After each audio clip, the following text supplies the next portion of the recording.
Shalom, saya Yakob. Sebelum mulai merenungkan firman Tuhan hari ini, mari kita berdoa terlebih dahulu. Allah Bapa yang surga, terima kasih Tuhan karena kami kembali boleh merenungkan firman Tuhan. Kami mengucap syukur Tuhan karena kami tahu bahwa hidup kami Tuhan tidak akan berlangsung sia-sia lagi kalau kami menjalankan semua pesan-Mu. Terima kasih Bapak, dan sekarang berfirmanlah Tuhan, berikan pada hamba Roh Kudus supaya hamba menyampaikan hanya pesan-Mu Tuhan, dan berikan pada semua yang mendengarkannya juga Roh Kudus supaya semuanya bisa mengerti sesuai kehendak-Mu Allah Bapa. Terima kasih Allah Bapa karena doa ini didengar dan dikabulkan. Dalam nama Tuhan Yesus, amin.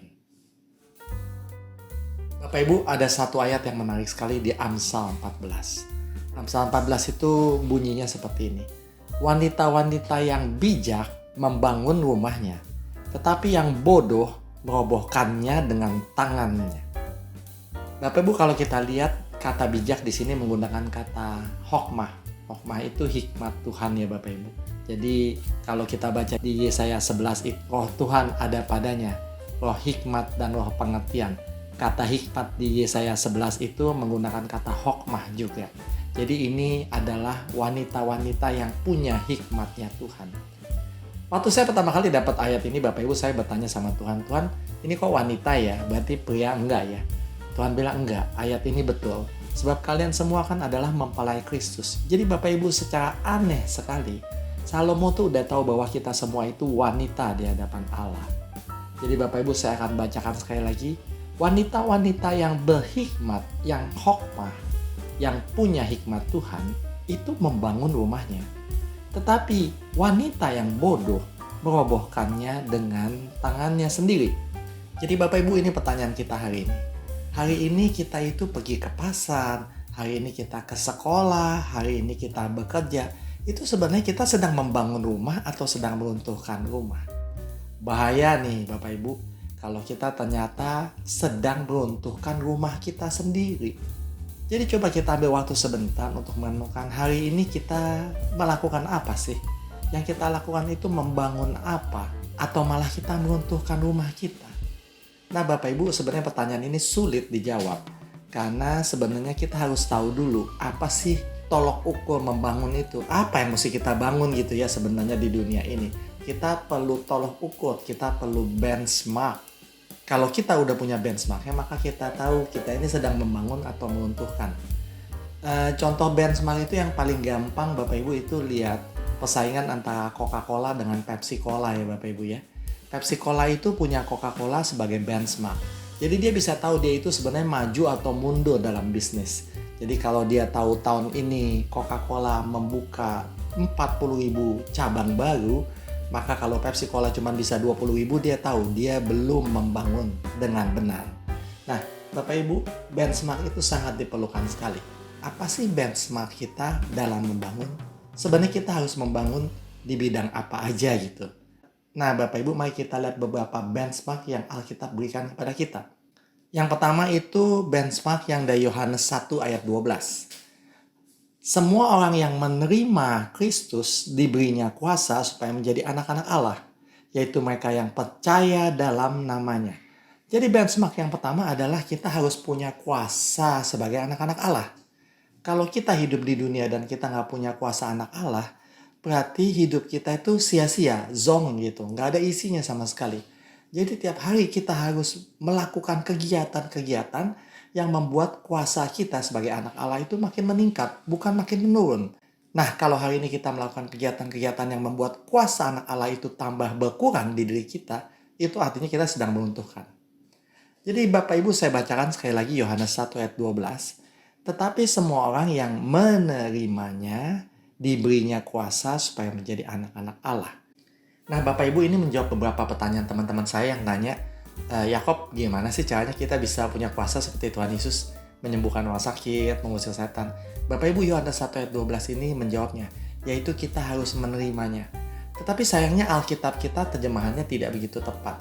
Karena kata menerima ini sebenarnya pakai kata lambano. Lambano itu punya pengertian lain adalah mengenakan, kayak pakai baju gitu ya. Mengenakan atau menikah. Jadi sebenarnya kalimatnya seperti ini. Tetapi semua orang yang menikah dengannya diberinya kuasa supaya menjadi anak-anak Allah. Menikah Bapak Ibu artinya bersatu dengan Allah. Jadi setiap orang yang bersatu dengan Allah diberinya kuasa supaya menjadi anak-anak Allah. Bapak Ibu, mungkinkah kita bersatu dengan Allah? Mungkin Bapak Ibu. Waktu Allah Bapa memberikan kita Roh Kudus, maka kita bisa bersatu dengan Allah. Jadi Bapak Ibu, setiap orang yang menerima Roh Kudus dan ikut arahan Roh Kudus, itu artinya bersatu dengan Roh Kudus. Roh Kudus ke kanan, dia ke kanan. Roh Kudus ke kiri, dia ke kiri. Itu artinya bersatu dengan Allah. Maka orang-orang itu pasti diberi kuasa menjadi anak-anak Allah. Yohanes 1 ayat 12 selengkapnya bunyinya seperti ini. Tetapi setiap orang yang bersatu dengannya diberinya kuasa supaya menjadi anak-anak Allah, yaitu mereka yang percaya dalam namanya. Nah, ada syarat yang kedua Bapak Ibu di sini. Percaya dalam namanya. Bapak Ibu, kita tahu definisi percaya menurut Tuhan Yesus adalah melakukan pekerjaan-pekerjaannya. Tuhan Yesus berkata di Yohanes 14, barang siapa percaya kepadaku, pasti dia melakukan juga pekerjaan-pekerjaanku. Jadi buat Tuhan Yesus, orang yang percaya padanya itu pasti melakukan pekerjaan-pekerjaannya. Kalau ada orang yang mengaku percaya sama Tuhan Yesus, tapi tidak melakukan pekerjaan-pekerjaan Tuhan Yesus, ya berarti dia nggak percaya sih Bapak Ibu. Jadi Bapak Ibu, Yohanes 1 ayat 12 itu sebenarnya berkata seperti ini. Tetapi setiap orang yang bersatu dengannya, diberinya kuasa supaya menjadi anak-anak Allah, yaitu mereka yang percaya, yaitu mereka yang melakukan pekerjaan-pekerjaannya dalam namanya. Bapak Ibu, jadi ada dua kata kunci nih untuk punya kuasa anak Allah. Yang pertama adalah kita mesti memilikinya, bersatu dengannya. Yang kedua, kita harus melakukan pekerjaannya. Nah Bapak Ibu, misalnya begini, saya ingin jadi pembalap yang terkenal seperti Valentino Rossi, yang juara berkali-kali kejuaraan dunia balap motor. Lalu saya diberikan motornya Valentino Rossi. Apa itu berarti otomatis saya jadi juara dunia seperti Valentino Rossi? Tidak Bapak Ibu. Saya mesti latihan tiap hari. Nah, latihan itulah yang maksudnya melakukan pekerjaan-pekerjaannya. Lalu bagaimana supaya saya latihan itu efektif? Saya harus bersatu dengan Valentino Rossi. Saya mesti tanya tekniknya bagaimana, triknya bagaimana. Lalu saya ikuti semua teknik dan triknya. Menggunakan motornya, menggunakan tekniknya, dan berlatih sesuai arahan Valentino Rossi. Maka lama-kelamaan saya akan jadi juara dunia. Itu dia yang dimaksudkan dengan Yohanes 1 ayat 12. Semua orang yang bersatu dengannya diberinya kuasa supaya menjadi anak Allah. Tapi kuasa itu dibangun atau tidak dibangun, itu tergantung dia melakukan atau tidak. Jadi Bapak Ibu, yang pertama jadi pertanyaan kita adalah, hari ini saya membangun atau meruntuhkan? Hari ini kegiatan saya itu meningkatkan kuasa anak Allah yang ada di saya, atau malah meruntuhkan kuasa anak Allah yang sudah diberikan pada saya? Hari ini saya itu bersatu dengan Roh Kudus atau tidak? Kalau saya tidak bersatu dengan Roh Kudus hari ini, berarti saya sedang meruntuhkan kuasa anak Allah itu. Tapi kalau saya bersatu dengan Roh Kudus hari ini, berarti saya sedang membangun kuasa anak Allah yang diberikan pada saya itu. Nah, Bapak Ibu, itulah dia benchmark yang pertama. Tolok ukur kita yang pertama. Kita harus punya kuasa anak Allah seperti Tuhan Yesus waktu di bumi ini. Nah, tolok ukur yang kedua adalah kasih Bapak Ibu. Di Matius 5 ayat 44 dan 47, Tuhan Yesus berkata seperti ini. Kasihilah musuhmu dan berdoalah bagi mereka yang menganiaya kamu. Terus di ayat 47-nya, dengan demikian kamu menjadi sempurna, sebagaimana Bapamu yang di sorga adalah sempurna. Ya Bapak Ibu, betul ya. Kita akan punya kasih yang sempurna kalau kita bisa mengasihi musuh kita dan mendoakan mereka yang menganiaya kita. Dengan demikian kita akan punya kasih seperti Allah Bapa, yang menerbitkan matahari bagi orang yang jahat dan bagi orang yang baik, dan menurunkan hujan bagi orang yang benar dan bagi orang yang tidak benar. Jadi standar kita yang kedua membangun atau meruntuhkan adalah, sudahkah kita mengasihi musuh kita? Sudahkah kita mendoakan mereka yang menganiaya kita? Jika iya, berarti kasih kita sudah sempurna seperti kasih Allah Bapa. Jadi sampai saat ini Bapak Ibu kita sudah tahu dua benchmark dua tolok ukur pembangunan. Yang pertama adalah kita harus memiliki kuasa seperti anak Allah. Yang kedua, kita harus memiliki kasih seperti Allah Bapa. Nah Bapak Ibu, tapi ada satu paket menarik yang Tuhan Yesus tawarkan di Matius 19 ayat 21. Ini betul-betul benchmark yang paling sempurna, tolok ukur yang paling sempurna. Saya akan bacakan Matius 19 ayat 21 ini secara parafras, yaitu secara bahasa sehari-hari agar lebih mudah dimengerti.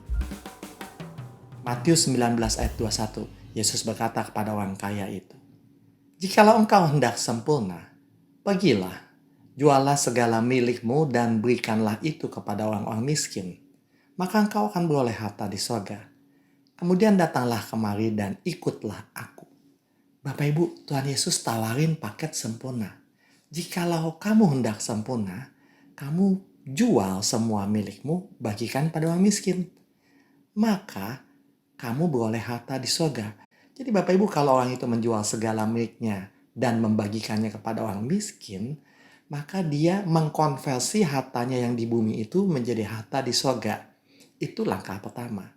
Kemudian Tuhan Yesus berkata, "Datanglah kemari dan ikutlah aku." Nah, ini paket sempurna. Artinya orang itu melepaskan semuanya, lalu dia datang ke situ menyusul Tuhan Yesus dan mengikut Tuhan Yesus. Bapak Ibu, ini persis kata-kata Tuhan Yesus di Lukas 9. Tuhan Yesus berkata di Lukas 9, "Setiap orang yang mau mengikuti aku, ia harus menyangkal dirinya, memikul salibnya setiap hari dan mengikut aku." Bapak Ibu, saya ulang sekali lagi. Setiap orang yang mau mengikut aku, ia harus menyangkal dirinya, memikul salibnya setiap hari dan mengikut aku. Bapak Ibu, ini persis seperti kata-kata yang tadi dikatakan kepada orang kaya itu. Jual hartamu, bagikan ke orang miskin, dan datanglah kemari, ikuti aku. Nah, Bapak Ibu, kita akan bahas sebentar Lukas 9 ayat 23 ini. Lukas 9 ayat 23 itu menggunakan dua kata yang aneh, mengikut dan mengikut. Sekali lagi saya bacakan. Setiap orang yang mau mengikut aku, ia harus menyangkal dirinya, memikul salibnya setiap hari, dan mengikut aku. Itu mengikutnya ada dua kali. Waktu saya pelajari ayat ini, Roh Kudus bilang sama saya, perhatikan bahwa itu kata mengikutnya ada dua kali. Dan itu menggunakan kata yang berbeda. Wah, saya terkejut Bapak Ibu, langsung saya selidiki. Ternyata kata mengikut yang pertama itu pakai kata opiso. Dan kata mengikut yang kedua itu pakai kata akolouteo. Itu bahasa Yunaninya. Opiso itu artinya berjalan di belakang. Jadi itu ngebuntutin ya, itu namanya opiso. Tapi akolouteo itu artinya menyusul, mengejar. Jadi Bapak Ibu kalau pakai terjemahan yang sebenarnya, kata-kata ini berbunyinya seperti ini. Setiap orang yang mau berjalan di belakang aku, ia harus menyangkal dirinya, memikul salibnya setiap hari, dan menyusul aku. Itu pengertian yang sebenarnya. Jadi Bapak Ibu kalau kita mau ikut Tuhan Yesus, kemanapun dia pergi kita mau ikut. Yang pertama syaratnya adalah kita harus menyangkal diri. Kita mesti mengabaikan kepentingan diri kita. Itu namanya menyangkal diri. Lalu kita memikul salib kita setiap hari. Memikul salib itu apa sih Bapak Ibu? Memikul salib itu adalah melakukan tugas Allah Bapa. Tuhan Yesus di bumi itu memikul salib terus ya Bapak Ibu ya. Cuman salib yang terakhirnya itu yang bentuknya nyata dan berat sekali. Tapi sepanjang dia di bumi, dia memikul salibnya setiap hari. Dia melakukan apapun tugas yang Bapak berikan pada dia tiap hari. Bapak bilang sama dia, kamu pergi ke sini hari ini, lalu sembuhkan orang buta itu. Yesus berangkat. Terus Allah Bapa bilang lagi, kamu hari ini pergi ke sini, nanti kamu ketemu perempuan tepi sumur, bilang begini-begini sama dia. Yesus melakukannya. Jadi setiap hari Yesus tuh memikul salibnya. Dan salib yang paling berat itu yang terakhir. Waktu Bapa menyuruhnya mengorbankan nyawanya untuk menggantikan hukuman dosa kita semua. Itu salibnya yang paling berat.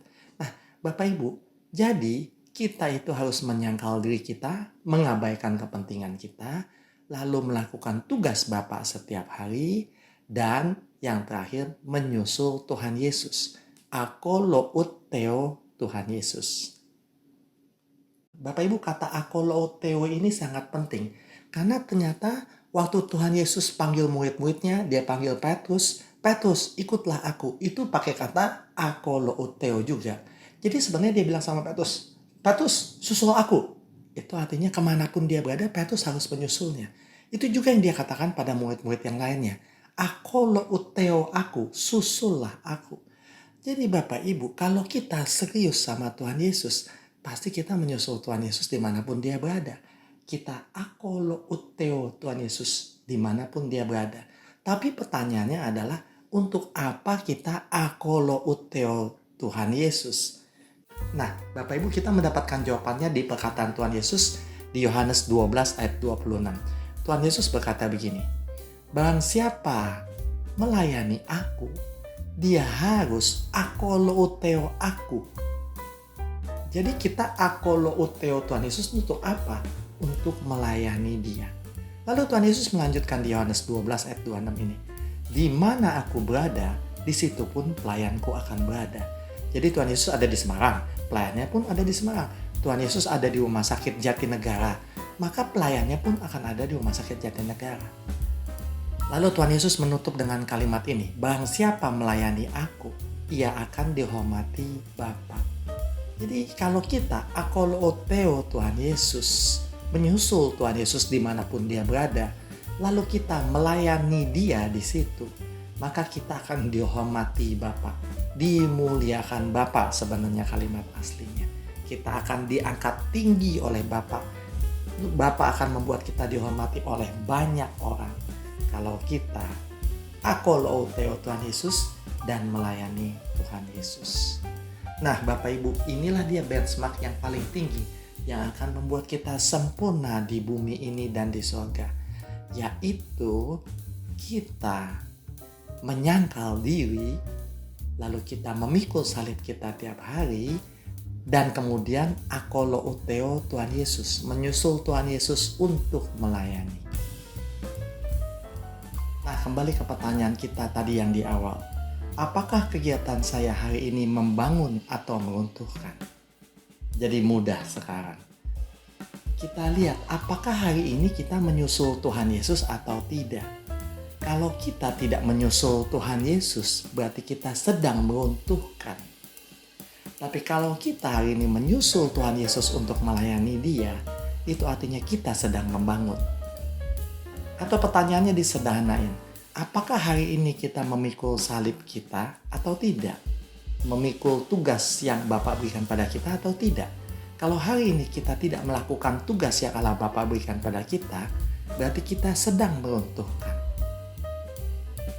Lalu lebih sederhana lagi pertanyaannya, apakah hari ini kita menyangkal diri dan mementingkan Bapa? Mengabaikan kepentingan kita dan memprioritaskan kepentingan Bapa. Kalau kita hari ini mengabaikan kepentingan kita dan memprioritaskan kepentingan Bapa, itu artinya kita sedang membangun. Jadi Bapak Ibu sekalian, pertanyaannya adalah, apakah Bapak Ibu hari ini sedang membangun atau sedang meruntuhkan? Kalau Bapak Ibu hari ini sedang menyangkal diri, lalu memikul tugas dari Allah Bapa, dan menyusul Tuhan Yesus untuk melayaninya, berarti Bapak Ibu sedang membangun. Tapi kalau hari ini Bapak Ibu sedang sibuk mementingkan diri sendiri, melakukan tugas-tugas sendiri bukan tugas Allah Bapa, dan tidak mau menyusul Tuhan Yesus, berarti Bapak Ibu sedang meruntuhkan. Jadi Bapak Ibu, mari kita perbaiki jalan hidup kita. Jangan kita runtuhkan. Sebab sia-sia sekali semua yang kita sudah bangun kalau ternyata kemudian runtuh. Kita ingat kisahnya Lot ya Bapak Ibu. Dia memiliki harta benda yang begitu banyak waktu dia berpisah dengan Abraham. Waktu dia pilih lembah Yordan yang ada Sodom dan Gomora itu. Dia kaya sekali Bapak Ibu. Tapi setelah kejadian Sodom dan Gomora itu, dia tidak punya apapun juga. Bahkan dia kehilangan istrinya.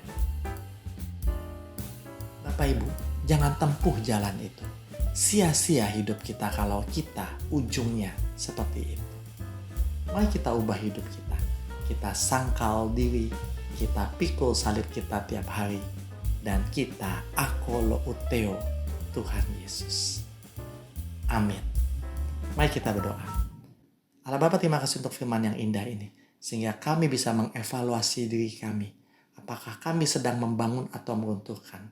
Kami minta maaf Bapak jika selama ini kami sedang meruntuhkan dan bukan membangun. Sekarang Bapak, berikan pada kami hati yang baru Bapak. Hati yang menyangkal diri. Hati yang berani memikul tugas Bapak setiap hari. Dan hati yang selalu ingin akolooteo menyusul Tuhan Yesus untuk melayaninya. Terima kasih ya Bapak, karena doa ini didengar dan dikabulkan. Dalam nama Tuhan Yesus kami mengucap syukur dan terima kasih untuk firman yang indah ini. Amin. Bapak Ibu, selamat akolooteo Tuhan Yesus. Pasti hidup Bapak Ibu diangkat tinggi oleh Allah Bapa. Amin.